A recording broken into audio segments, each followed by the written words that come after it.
How we doing, everybody? Happy Wednesday. Another Wednesday here in the great state of Wisconsin. Not so great. I'm going to tell you right now, after watching that Brewers performance last night against the Diamondbacks, we're going to be talking about that today. That is our sole focus of this episode, talking about the Brewers, what we saw, what needs to change in game two here after nothing short of depressing game one loss last night to the Diamondbacks. We're jumping right into that right away. The Brewers lose 6-3 in this ball game. Corbin Burnes struggled mightily. This was a game, I talked about it yesterday, talking about it again today. We went into it. The Brewers needed game one. Why? There's no Brandon Woodruff. We have no Brandon Woodruff to fall back on. We needed game one because the ace of this staff was going. We didn't have to face their aces right off the bat. Zach Gallen, Merrill Kelly, two dominant pitchers go deep into games. We didn't have to face those two. We were facing a rookie coming out the gates here. The Brewers started out hot in this one. A walk by Yelich, two straight singles, brought in a run, then the inning was over. Just like that. Snap of a finger, it was over. And you look back at the inning and people say, oh, well, good start for the Brewers, 1-0. It could have been better. The inning could have gone better for this Brewers team. They failed in that first inning. They failed multiple times in this game with the bases loaded, runners on. Yelich had a blunder out in the field there at second base. What are you doing on that play? Contreras, ground ball to the left side. Longoria fields, fumbles it. Yelich takes a big turn around second base. What are you doing? Even if he makes the throw to first, you aren't going anywhere. You are at second base. Even if he doesn't throw that ball, you got to be standing on second base. You don't overrun second base. You stop, you stand. He makes the throw to first, and you get a big turn like that. There's a good chance the guy at first can pick you off at second base. You try to take third on that, no way you make it. You get thrown out of third base. I really wish to hear what was going through his head on that play. Made zero sense in this one. Corbin Burnes for the Brewers. Like I said, the Brewers needed this one. Why? Because you were going to fall back on your ace in this ball game. Corbin Burnes is the ace of the staff. Has been that way for a couple years now. He's the guy, Mr. Reliable. When we need a win, we can go to Corbin Burnes. The offense gave him run production. Look at it all season. You look at how everybody talks about Corbin Burnes. He doesn't get any run support. In this one, the Brewers gave him 3 runs right off the bat. It's a 3-0 lead for the Brewers heading to the top of the third. Solo shot, 2-run shot, and another solo shot in the fourth, and that was the ball game right there. The Brewers could not get over that. They sent a knockout punch. They delivered a punch. They were punched back even harder, and then in the ninth inning, in the top of the ninth, 2 runs for the Diamondbacks, punched one last time, and that was the knockout in this ball game. Corbin Burnes struggled mightily in this one. 4 innings, 5 hits, 4 earned runs, 2 walks, 5 strikeouts, 3 home runs given up. Burnes struggled on the mound. High pitch count. He was not deceptive in this game. They were able to predict what was coming. You look at Ketel Marte's at-bats in this one. Marte in his first one, Burnes threw him a cutter. He grounded out to first. Second at-bat against him, Burnes put the same cutter on him on the inner part of the plate. Guess what Marte did? Solo home run to right field. Burnes did not pitch a great game for the Brewers when the Brewers needed it most. Why did the Brewers not give Corbin Burnes a huge contract like he was expecting? The Brewers have seen Corbin Burnes' production start to decrease a little bit over the years here. He has struggled over the years. He had some dominant years, and then he started to struggle. Corbin Burnes is at that point now. We've seen it. He's not a playoff pitcher for this Brewers team. He has struggled in the playoffs. Corbin Burnes lost this game for the Brewers on the mound in this one. The offense didn't help him out much. The offense had a lot of chances in this one. The offense doesn't get anywhere near a free pass in this one. But Corbin Burnes struggled mightily, and that caused the Brewers to struggle mightily in this one. The Brewers have been able to count on their starting pitchers all year long. When the offense can't produce runs like they should be able to produce runs, especially with bases loaded, nobody out, or bases loaded, 1 out. They should be able to produce runs. The Brewers have proven they can't.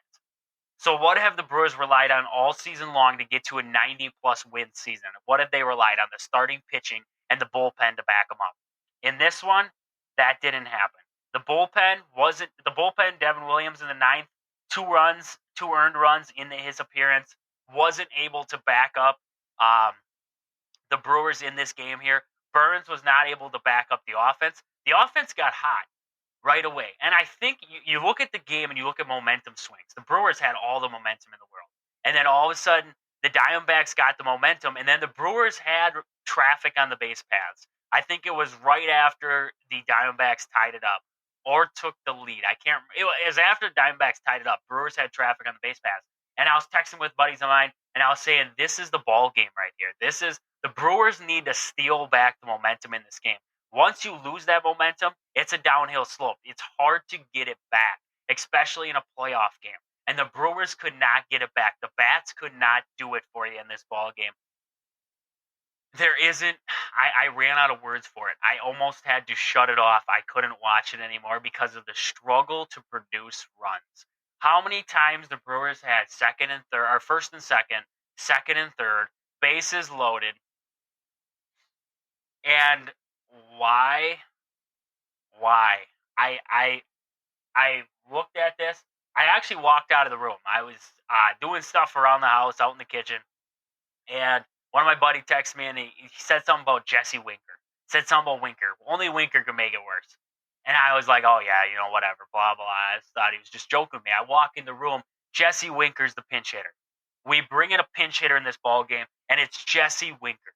Out of all the guys on your bench in this ball game, Monasterio, Owen Miller, you have guys on this bench. You have depth on this bench. Blake Perkins even. And you bring in Jesse Winker, a guy who hasn't played in the big leagues in a month, 2 months. And the last time he was up, he got hurt, and he's a struggling mess all season long. And you go with Jesse Winker. What were you praying for? Were you praying that he was just going to all of a sudden figure it out? His one at bat in a century, he was going to figure it out. I really wish I could go to Craig Counsell in that moment and say, why is Jesse Winker at the plate right now? This doesn't make any sense at all. Why is Jesse Winker in this ball game? I don't dislike Jesse Winker as a person. I don't dislike him as a player, but he is not a good bat. He has not been a good bat. You would have had better luck putting Joey Wiemer in at that point. Jesse Winker was not the guy to go to. And then you bring in Andrew Monasterio as the defensive replacement in this one. Why was he not the pinch hitter? You were going to play matchup? You wanted to play matchup in there, so you threw in Jesse Winker, one of your worst bats on the lineup, except for maybe Joey Wiemer? At that point right there, it was like almost like a white flag was being raised. A white flag was being thrown around saying, we're done. We're done. We're throwing it all. We're throwing the towel in. We just threw Jesse Winker in. We're throwing the towel in. Are you kidding me? That was the worst move I have seen in the longest time of pinch hitters. I've seen a lot of bad pinch hitters come in. I've seen pitchers come into pinch hit at times. And I had more faith in him than I had in Jesse Winker in that at bat. And then, worst come to worst, he hurts himself on the second pitch of the at bat and then steps back in and strikes out. I was lost for words. I was truthfully lost for words in this one. And another thing, talked about it yesterday. We're going to talk about it again. Why was Andrew Monasterio not in this lineup? Donaldson didn't play a bad game. I'll bite my tongue on that one. I don't like Josh Donaldson. I really don't. I haven't liked him since he became a Brewer. I didn't think that he deserved a spot. But he had a good game. Had a couple hits for the Brewers. Can't take away what he did in this game. Andrew Monasterio, though, has got to the Brewers. He's been with the Brewers for months now. Has helped the Brewers get to this point. Has had plenty of hits for the Brewers. Proven his worth to the Brewers. And yet, when push comes to shove, and something that he's earned throughout the season here comes down to it, he's not in the lineup. He's sitting on the bench, and he gets in as a defensive replacement. Are you kidding me? Bryce Terang is a great defender, but he is a struggling bat. You want to fix your lineup? Put your bats in there. Put guys who can hit in there. Terang is a dud right now. He is. He comes up with a couple hits every once in a while. but Turang is not a consistent at bat. Andrew Monasterio needs to be in there. In game 2, Andrew Monasterio needs to be in there. You need to throw your best lineup out on the field in this ball game. Whether that's putting Andrew Monasterio in there, or I even think Owen Miller in this lineup. Some guys to put the ball in play for the Brewers here. Because with the bases loaded and nobody out, you strike out, and then, some bad luck there on Tyrone Taylor. Evan Longoria acted like he was 25 years old again. He dove out and up, made a play, and doubled off Adames at second. Adames got picked off, and you can't take much against Adames on that play. That was a heck of a play by Longoria, and hats off to him. But the Brewers ran into some bad luck there. But the struggle with guys on, sac fly, anything in between. It's hard to put the performance that we saw by the Brewers into words after that one. Looking at the lineup for the Brewers, like I said, the Brewers didn't hit bad. 12 hits on the ball game here. 1 from Yelich, 2 from Contreras. Santana had a hit. Canna struggled in this one, 0 for 4. Frelick had 2 hits for the Brewers. Adames, 3 for 4 night from Adames. Donaldson, 2 for 4. Turang, 0 for 1. Winker, yeah, you can already tell what the stat line is. And Tyrone Taylor, 1 for 4 with a big 2-run shot. The Brewers could not drive in runs when runs were needed the most. And strikeouts in this one, 11 strikeouts. That's high for the Brewers. That's high for an average Brewers game. You look back into the Cubs series there when the Brewers were in there. And the Brewers, they aren't as prone to the strikeout as they were in this one. Even a guy like Sal Frelick, Mark Canha. 2 guys you don't see strike out a lot. 2 strikeouts apiece in this ball game. Frelick chasing a lot. Canha chasing a lot in this ball game. The Brewers, like I said, jumped on a rookie pitcher early and didn't put the gas pedal down. He got out of that inning. He got a breath. He saw the light, and he said, I can get out of this inning here. And he did. And then he pitched a pretty good game after that. Tyrone Taylor had the 2-run homer. Other than that pitched a pretty good outing, and then the bullpen took over for the Diamondbacks. Now you go into game 2, and you got to face the upper starters in this Diamondbacks rotation, and that's where it gets scary for the Brewers. Looking at the bullpen the pitchers for the Brewers in this one, like I said, Burns 4 innings, 5 hits, 4 earned runs, 2 walks, 5 strikeouts, 3 home runs. Uribe, an inning pitch there, nothing across the board, 1 walk and a strikeout. Peguero, 2/3 of an inning, 1 hit and 1 strikeout. Milner, 2/3 of an inning, 1 hit. That was it for him on the stat line. Pompous, an inning and 2/3, 1 hit and a walk, 2 strikeouts. Devin Williams, 2/3 of an inning, 1 hit, 2 earned runs, 3 walks, 1 strikeout. Bryce Wilson pitched that third of an inning. Devin Williams at the end there, his location was never there. It was off. You could tell it was off. He was just skating by like he normally did, and it finally bit him. Finally bit him there. Christian Walker finally got a hold of one. He's done this all season long. Struggles with the command, puts guys on, gets out of it. I've talked about it all season long. That's what he does. That's Devin Williams 2.0. And we saw it in this one. This time it came back to bite him. Can the Brewers change that going into game 2? Will the Brewers change that going into game 2? And what can the Brewers do differently in game 2? Simply told, score runs when they present themselves. Bases loaded, nobody out. Bases loaded, 1 out. First and second with nobody out. Advance the runners. Play small ball. You have to play the game different. The home run ball will not save you all the time here. The Brewers have to be better limiting the blunders that they have on the base paths and at the plate in big moments. We're relying on guys to have big moments with 2 outs when we have shots with nobody out to just put the ball in play and make something happen. The Brewers, it comes down to a scary do-or-die game 2. And in this second game of the series, it was announced Freddie Peralta will get the start for the Brewers we're going to have to face Zach Gallen now. You win game 2, the Brewers will have to face Merrill Kelly in game 3. You're going to get the top 2 starters from the Diamondbacks. You have a do-or-die game 2 now. Zach Gallen versus the Brewers, Freddie Peralta versus the Diamondbacks. What scares me the most with Freddie Peralta in this game against the Diamondbacks is Freddie Peralta's prone to giving up the long ball. He has proven throughout his career, even in his best outings, where he only gives up a run, maybe two. Those 2 runs come from the long ball. Just like Burnes was last night for the Brewers, that's what worries me with Freddie Peralta coming out here for game 2. I don't know if maybe pitching a guy like Wade Miley, a guy who keeps the ball on the ground just a little bit more. He gives up his home runs, but he's a better ground ball pitcher. Would pitching a guy like Wade Miley game 2, would that change the outcome of this one? We can't jump the gun on that. Wade Miley looks like he's going to be prepared for game 3 of the series here. Hell, Corbin Burnes pitched 4 innings. He might be ready for game 3.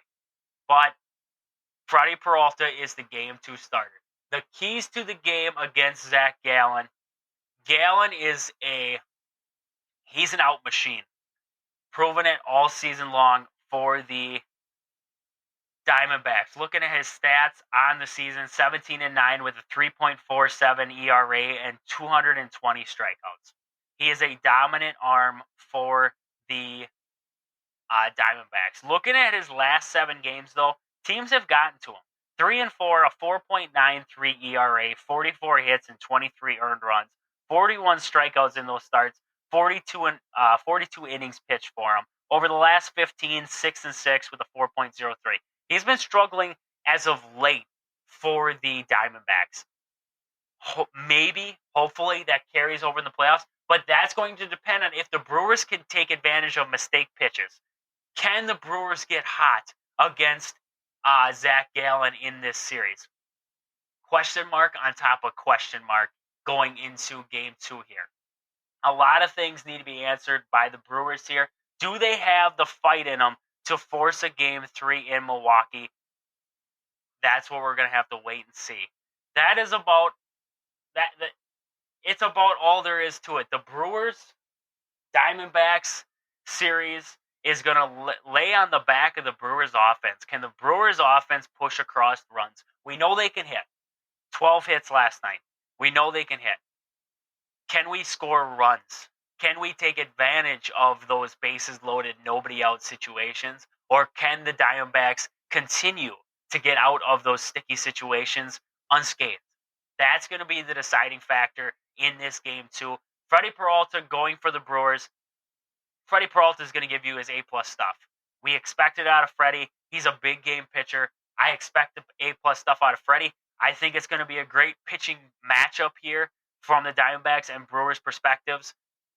Can the offense for the Brewers pick it up in this one? That is going to be how far this game goes for the Brewers. And we pray that the Brewers will take care of business tonight. We will force a game 3 in Milwaukee tomorrow night from American Family Field. But with that, that is about all I have for today, just to talk about what I saw, what we saw as fans last night there, watching the Brewers Diamondbacks series, and what to expect tonight from this Brewers team.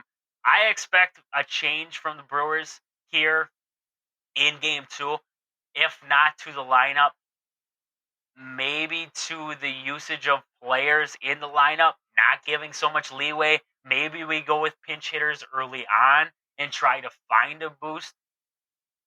It's tough to tell what Craig Counsell's going to do. I saw Jesse Winker pinch hit last night, so I don't know. All the cards are on the table right now. The chips are down. Can the Brewers get a win in a do-or-die game 2? We will wait and see, but that is about all I have for today for you guys. Thank you guys for listening. Hopefully, 6:08 tonight, we will see a win from the Brewers, and I will be talking happily tomorrow about the Brewers forcing a game 3 from American Family Field. But with that, this has been Wisconsin Sports on the Go with Trage. Thank you guys for listening. Deuces, Brew Crew.